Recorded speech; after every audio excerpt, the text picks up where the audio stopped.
पश्चिम बंगाल चुनाव 2026, जहां आमतौर पर बेरोजगारी, भ्रष्टाचार और विकास जैसे मुद्दे छाए हुए थे। रैली का आयोजन किया जा रहा था, नेताओं का लगातार आना जाना लगा हुआ था। यही नहीं, आरोप प्रत्यारोप, चुनावी वादे और सभी की तस्वीर लोगों तक पहुंच रही थी।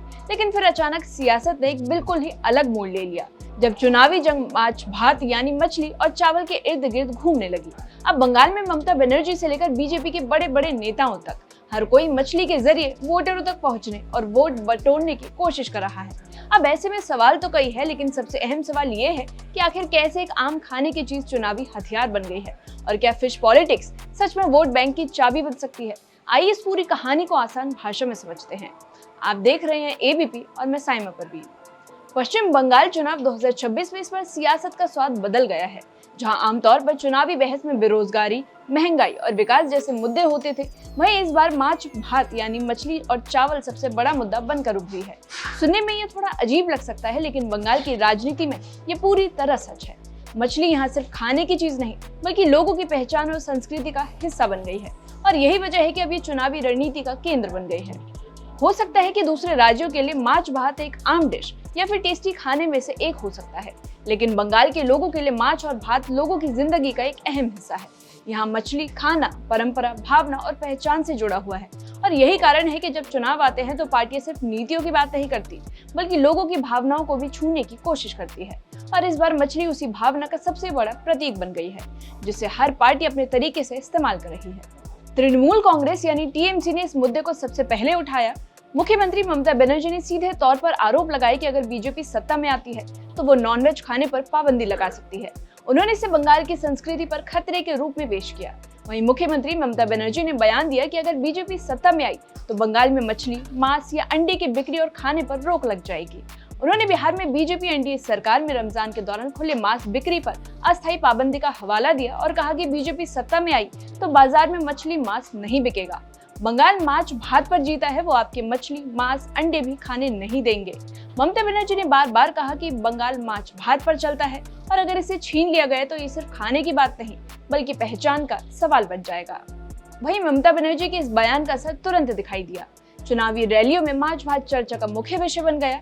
लोगों के बीच सवाल उठने लगा कि क्या सच में उनके खाने की आजादी खतरे में आ जाएगी, और यही वो मोड़ था जहाँ से मछली एक नॉर्मल खाने की चीज से निकलकर सियासी मुद्दा बन गई।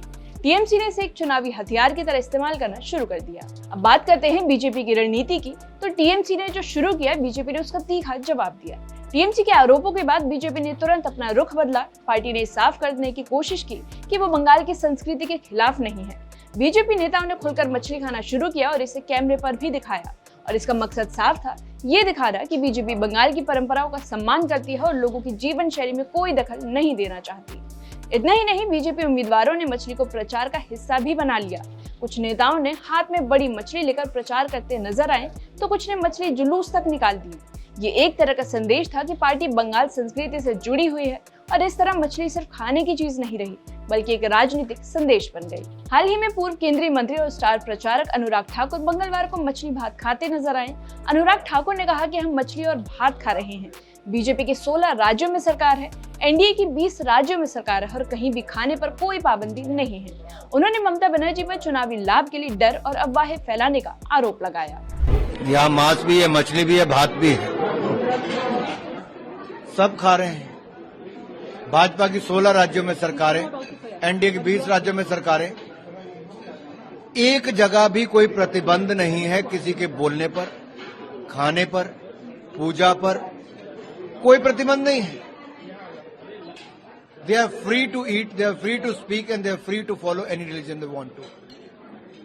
लेकिन ममता बनर्जी जी के पास 15 साल की कोई उपलब्धि नहीं है, इसलिए भय, भ्रम, अफवाहें फैलाने का काम कर रही है। वो घुसपैठ रोक नहीं पाई, भ्रष्टाचार रोक नहीं पाई, रोजगार दे नहीं पाई, महिलाओं को सुरक्षित नहीं कर पाई, और अब झूठ और भ्रम फैला रही हैं। ममता बनर्जी 4 मई आएगी, तृणमूल कांग्रेस जाएगी। और इस पूरे घटनाक्रम में सोशल मीडिया ने भी अहम भूमिका निभाई। बीजेपी और टीएमसी दोनों ने अपने अपने प्लेटफॉर्म पर मार्च को लेकर पोस्ट करना शुरू कर दिया। ट्विटर, फेसबुक और इंस्टाग्राम पर फिश पॉलिटिक्स ट्रेंड करने लगा। और इसी बीच टीएमसी ने बीजेपी पर आरोप लगाया कि पार्टी पैनिक मोड में है और सिर्फ वोट पाने के लिए अपनी छवि बदल रही है।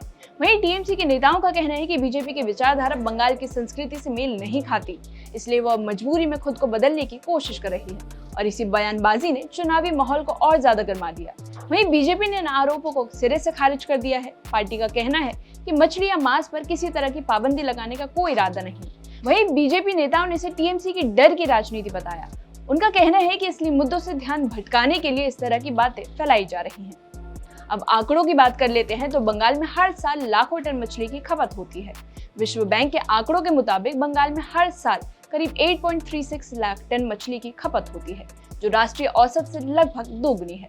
और इससे साफ होता है कि मछली यहाँ के लोगों की जिंदगी में कितनी अहम भूमिका निभाती है। यही वजह है कि राजनीतिक दल इसे नजरअंदाज नहीं कर सकते और इसे अपने पक्ष में करने की कोशिश करते हैं। और अब सवाल ये उठता है कि आखिर मछली इतनी बड़ी राजनीतिक ताकत कैसे बन गई? इसका जवाब है लोगों का जुड़ाव। राजनीति में सिर्फ मुद्दे ही नहीं बल्कि लोगों की भावनाएं भी मायने रखती हैं। और जब माछ भात का मुद्दा राजनीति तक पहुंचा तो उसका असर और ज्यादा बढ़ गया।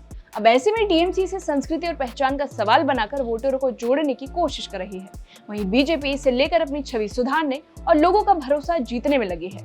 और यही दोनों की पार्टियां मार्च को लेकर अपने अपने तरीके से इस्तेमाल कर रही है। लेकिन इस पूरी कहानी में सबसे बड़ा सवाल यही है कि क्या वोटर इस मार्च पॉलिटिक्स से कोई असर पड़ेगा या फिर वे रोजगार, विकास और महंगाई जैसे असली मुद्दों पर वोट करेंगे।